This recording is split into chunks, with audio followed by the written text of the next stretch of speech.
오늘은 데살로니가 후서 첫째 날입니다. 본문의 말씀은 1장 1절에서 4절까지 하나님의 말씀입니다.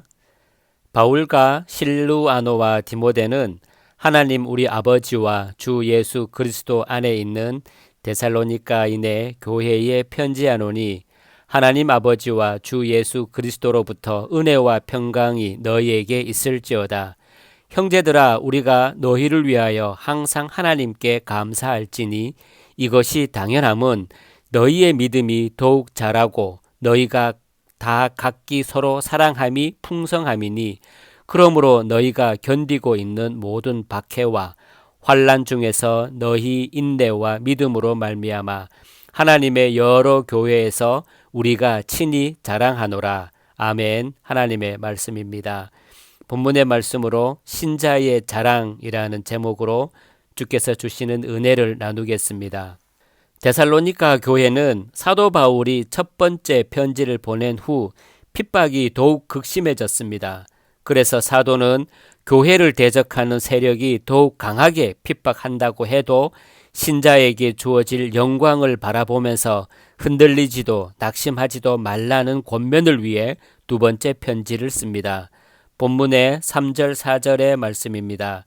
형제들아, 우리가 너희를 위하여 항상 하나님께 감사할지니 이것이 당연함은 너희의 믿음이 더욱 자라고 너희가 다 각기 서로 사랑함이 풍성함이니, 그러므로 너희가 견디고 있는 모든 박해와 환난 중에서 너희 인내와 믿음으로 말미암아 하나님의 여러 교회에서 우리가 친히 자랑하노라. 사도는 데살로니가 교회를 위해 항상 하나님께 감사하는 것을 당연하다라고 말합니다. 그 이유는 그들의 믿음이 더욱 자라고 서로 사랑함이 풍성하기 때문입니다. 그런데 데살로니가 교회의 상황을 본다면 항상 하나님께 감사한다는 말이 무색할 정도입니다. 왜냐하면 사도가 처음 편지를 보낸 후 데살로니가 교회의 핍박은 더욱 심해졌기 때문입니다. 그런 교회를 향해서 항상 하나님께 감사한다는 것은 단지 형식적인 인사가 아니라 사도가 바라보는 하나님의 일이 따로 있기 때문입니다. 사도가 바라보는 하나님의 일은 믿음이 더욱 자라고 서로 사랑함이 풍성해지는 것입니다. 이것이 감사가 되는 것은 데살로니가 교회의 형편이 도무지 믿음이 자라고 사랑이 풍성할 수 있는 조건이 아니었기 때문입니다. 극심한 환난과 핍박을 받는다면 그것은 분명 육체적으로나 심적으로 고통스럽고 힘든 일입니다. 그럴 때 우리는 낙심하거나 포기하는 심정이 될 수 있고 고난이 아닌 편한 길을 모색할 수 있습니다.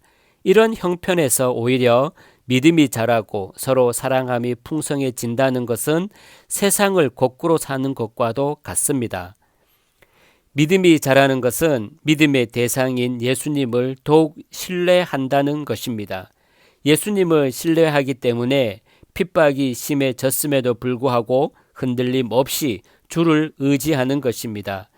이것은 우리의 의지로 할 수 있는 것이 아닙니다. 하나님이 함께 하시고 그 믿음을 책임지고 계신 결과입니다. 이것을 아는 사도는 박해와 환난 중에서도 믿음이 자라고 사랑이 풍성한 교회를 보면서 하나님의 일하심을 보게 된 것이고, 이 때문에 항상 하나님께 감사하게 되는 것입니다. 그리고 그것을 여러 교회에서 친히 자랑한다고 말합니다. 이처럼 사도 바울의 감사와 자랑은 하나님의 일하심에 국한되어 있습니다. 하나님의 일하심으로 인해 감사하고 하나님의 일하심을 자랑합니다. 기쁨도 다르지 않습니다. 사도가 옥에서도 기뻐하고 감사할 수 있었던 것은 하나님의 일하심을 알았기 때문입니다. 옥에 갇힌 것까지도 뜻을 이루어 가시는 하나님의 일하심이라는 것을 알았을 때 사도는 기뻐할 수 있었던 것입니다. 우리는 하나님의 일을 나의 기준으로 생각합니다. 하나님이 이루고자 하시는 뜻에는 관심이 없습니다. 다만 편하고 풍족한 인생을 원할 뿐이고 하나님의 일도 그런 방향으로 되기를 바랄 뿐입니다. 그래서 잘 되는 일에는 감사하고 힘든 일에는 낙심할 뿐입니다. 항상 감사와 불평이 반복되고 자랑과 낙심 또한 반복합니다. 매일같이 변덕을 부리면서 하나님이 아닌 나를 바라보며 살아갑니다. 이것이 우리의 현실입니다. 여러분은 과연 믿음을 자랑할 수 있겠습니까? 세상이 볼 때의 믿음은 힘없고 능력 없는 사람들이 자신의 능력으로 세상 것을 가질 수 없어서 신의 힘을 빌리려고 하는 나약한 모습일 뿐입니다. 또한 믿는다고 해서 잘 되는 것도 아니기에 믿음은 자랑의 조건이 되지 못합니다. 내게는 믿음이 있다라고 소리를 지르고 자랑한다고 해도 세상 누구도 알아주지 않습니다. 오히려 박해와 환난으로 인해 고통을 받는 초라한 몰골이라며 조롱을 받을 뿐입니다. 우리는 믿음이 있다고 하고 믿음을 존귀하다고 하면서 믿음의 사람이 되고 믿음이 주어진 것을 나의 잘됨으로 여기지 않습니다. 믿음을 진심으로 존귀한 것으로 여긴다면 믿음이 있는 나를 잘된 것으로 바라볼 수 있어야 하고 그것을 자신의 잘됨으로 자랑할 수 있어야 합니다. 그러나 언제나 세상의 시각으로 자신을 판단하는 우리들은 그러한 자랑을 하지 못합니다. 오히려 때때로 믿음을 부끄러워합니다. 내놓을 것이 없다고 생각하기 때문입니다. 여러분도 내놓을 것이 없어서 부끄럽습니까? 무엇을 내놓고 자랑하고 싶습니까? 신자가 내놓고 자랑할 수 있는 것은 예수님 외에는 없습니다. 예수님의 죽으심이 우리를 죄에서 건지셨고 영원한 생명에 속한 자로 만들었습니다. 우리 자신을 보면 항상 죄 가운데서 허덕이며 살아가는데 예수님은 그런 우리를 매일 붙드시고 지키시며 십자가를 바라보는 자로 살게 합니다. 이처럼 예수님의 함께 하심으로 인해서 신자는 영광의 세계에 서게 되는 것입니다.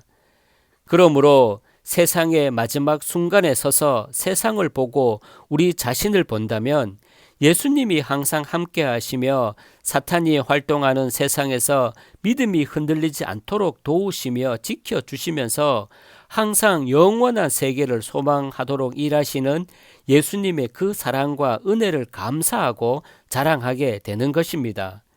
무엇이 여러분들을 살린다고 생각합니까? 돈입니까?